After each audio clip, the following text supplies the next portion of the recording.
چہرے کے پردے کے سبب میں بہت زیادہ حدیثیں ہیں۔ حضرت ام خلاد ایک خاتون تھی، ان کا بیٹا ایک غزوے میں شہید ہو گیا، وہ اس کے بارے میں کچھ پوچھنے کے لیے حضور کے پاس آئی، صحابہ بیٹھے ہوئے تھے تو انہوں نے نقاب ڈالا ہوا تھا، منتقبۃ، نقاب کا لفظ بھی حدیث میں موجود ہے، اور یہ لوگ کہتے ہیں نقاب تو جو ہے یہ بعد کی پیداوار ہے، یہ لفظ کوئی ہے ہی نہیں۔ حجاب کا لفظ قرآن میں ہے، جلباب کا لفظ قرآن میں ہے، خمار کا ذکر قرآن میں ہے، اور یہ منتقبۃ نقاب ڈالی۔ لوگوں نے کہا عجیب عورت ہے یہ، اس کا بچہ شہید ہو گیا ہے، مطلب یہ کہ سخت صدمے کی کیفیت ہے، اور اس وقت بھی اس نے نقاب ڈالی ہوئی ہے۔ تو انہوں نے جواب دیا ان ارزو ابنی لا ارزو حیائی، میں نے بیٹا کھویا ہے، اپنی حیا نہیں کھوئی ہے۔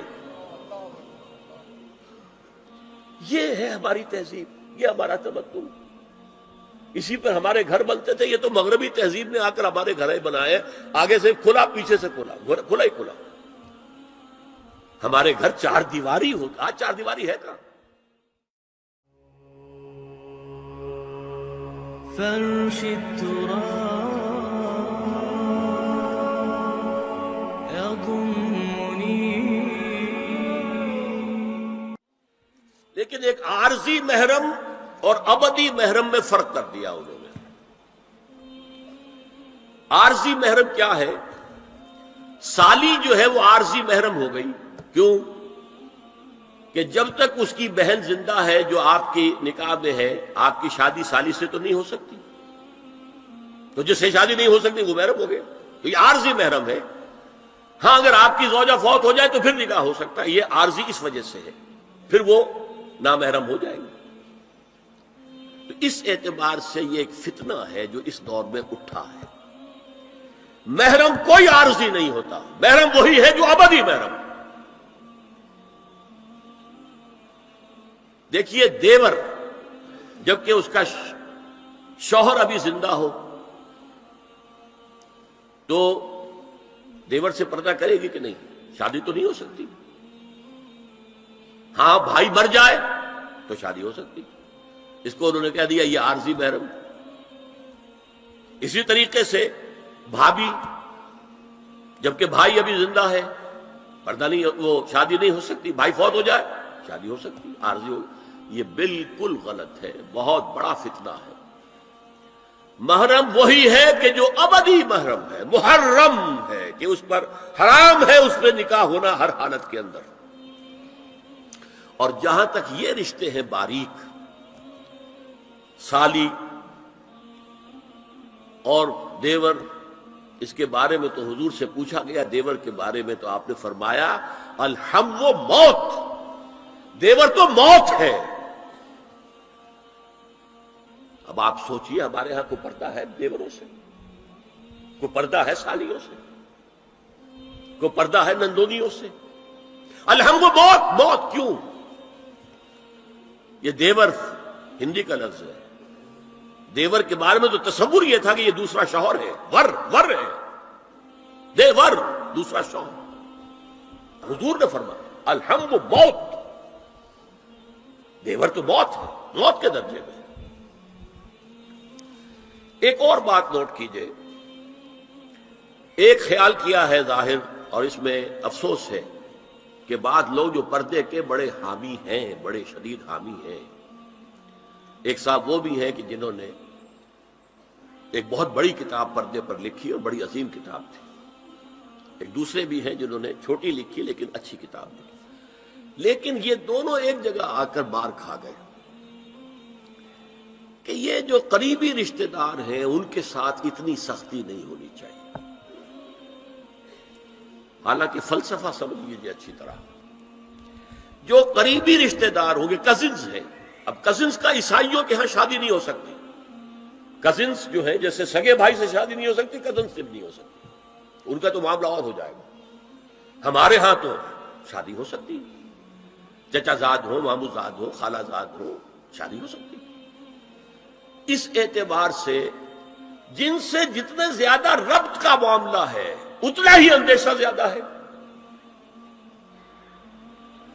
ایک عورت نے کسی کو راستہ چلتے ہوئے ایک مرد کو دیکھا، فرض کیجئے کہ اس کی نگاہ کے اندر کوئی وہ کھب گیا کسی وجہ سے، مردانہ وجاہت اسے اچھی لگی، پھر تو اس سے ملنا ہے نہیں دیکھنا ہے، وہ تو راستے کا معاملہ تھا، آیا گیا ختم ہو جائے گا۔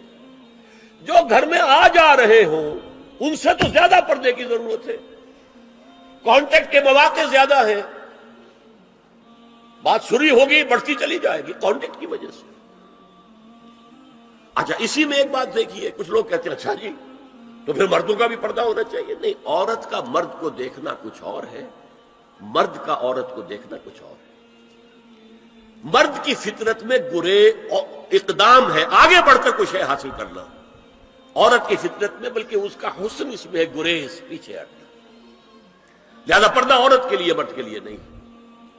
لیکن اگر کسی مرد سے ایک رابطے کا معاملہ زیادہ ہونے کا امکان ہو تو نابینا سے بھی پردہ ہے۔ وہ میں آپ کو حضرت ام سلمہ اور حضرت میمونہ نبی صلی اللہ علیہ وسلم کے پاس بیٹھی تھی، اتنے میں حضرت ابن ام مکتوم آ گئے۔ نبی صلی اللہ علیہ وسلم نے ان دونوں سے فرمایا احتجبا منہ، ان سے پردہ کرو۔ ازواج نے عرض کیا یا رسول اللہ الیس اعمی لا یبصرنا ولا یعرفنا، حضور کیا یہ اندھے نہیں ہیں، یہ نہ ہمیں دیکھ رہے ہیں نہ ہمیں پہچانتے ہیں؟ فرمایا افعمغایان انتما، کیا تم دونوں بھی اندھی ہو؟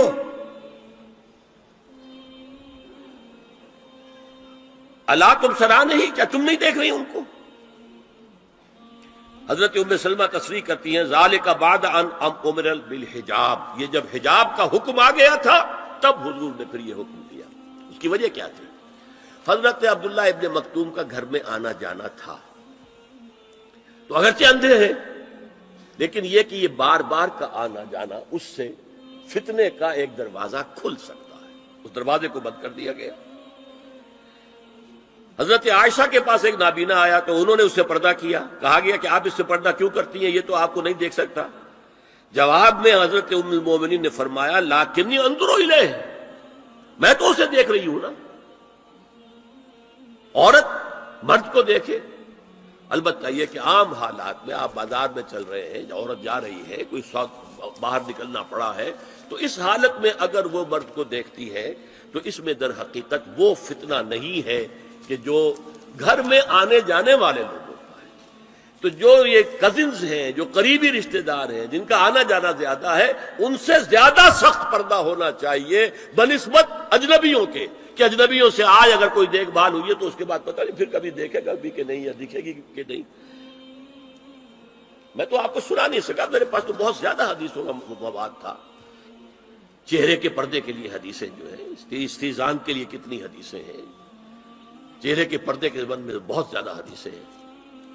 حضرت ام خلاد ایک خاتون تھی، ان کا بیٹا ایک غزوے میں شہید ہو گیا، وہ اس کے بارے میں کچھ پوچھنے کے لیے حضور کے پاس آئی، صحابہ بیٹھے ہوئے تھے تو انہوں نے نقاب ڈالا ہوا تھا، منتقبۃ، نقاب کا لفظ بھی حدیث میں موجود ہے، اور یہ لوگ کہتے ہیں نقاب تو جو ہے یہ بعد کی پیداوار ہے، یہ لفظ کوئی ہے ہی نہیں۔ حجاب کا لفظ قرآن میں ہے، جلباب کا لفظ قرآن میں ہے، خمار کا ذکر قرآن میں ہے، اور یہ منتقبۃ نقاب ڈالی۔ لوگوں نے کہا عجیب عورت ہے یہ، اس کا بچہ شہید ہو گیا ہے، مطلب یہ کہ سخت صدمے کی کیفیت ہے، اور اس وقت بھی اس نے نقاب ڈالی ہوئی ہے۔ تو انہوں نے جواب دیا ان ارزو ابنی لا ارزو حیائی، میں نے بیٹا کھویا ہے، اپنی حیا نہیں کھوئی ہے۔ یہ ہے ہماری تہذیب، یہ ہمارا تمدن، اسی پر ہمارے گھر بنتے تھے۔ یہ تو مغربی تہذیب نے آ کر ہمارے گھر بنائے، آگے سے کھلا پیچھے سے کھلا، کھلا ہی کھلا۔ ہمارے گھر چار دیواری ہوتا، آج چار دیواری ہے کہاں؟